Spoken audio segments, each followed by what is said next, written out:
मतदाता परिचय पत्र नहुँदा पनि तपाईले मतदान गर्न पाइयो। अस्सलाम वालेकुम, नमस्ते।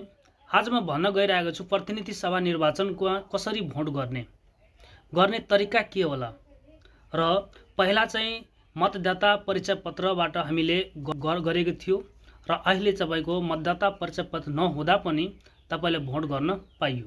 के चाहियो भोट गर्नमा, के चाहिएन, आज यस भिडियोमा हामीले हरेक जानकारी दिँदैछु। भिडियो स्किप नगर्नु, लास्टसम्म हेर्दिनु। एउटा कुरा, प्रतिनिधि सभा निर्वाचन एउटा भोटले उहाँले सफल हुनेछ। सोचेर सम्झेर मतदान गर्नु होला है त। आगामीतर्फ के छ कि तपाईलाई मतदाता परिचय पत्र नहुँदा पनि तपाईले मतदान गर्न पाइयो। केबाट पाइन्छ त?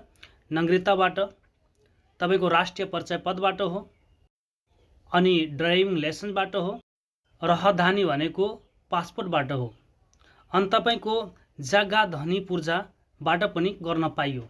यतिमा तपाई एउटा कागजात लिएर जानु, मतदान गर्नु।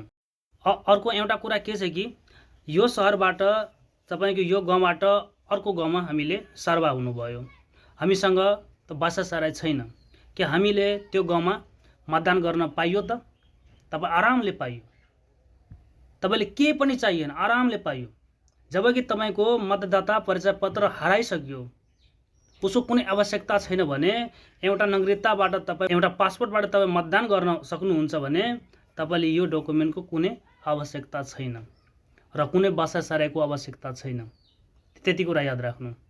र एउटा कुरा, आउने दिन यस्तो प्रतिनिधि सभालाई मतदान गर्नु जसमा हामीलाई हाम्रो देश, हाम्रो बालबच्चाको लागि शिक्षा र किसान, खेतको लागि किसान, अनि विकास, गाउँघरमा जताततै विकास हुनुपर्ने, गरिबीको अवस्था सरकारले बुझ्नुपर्ने, त्यो प्रतिनिधिलाई मतदान गर्नु र उसलाई जिताउनु।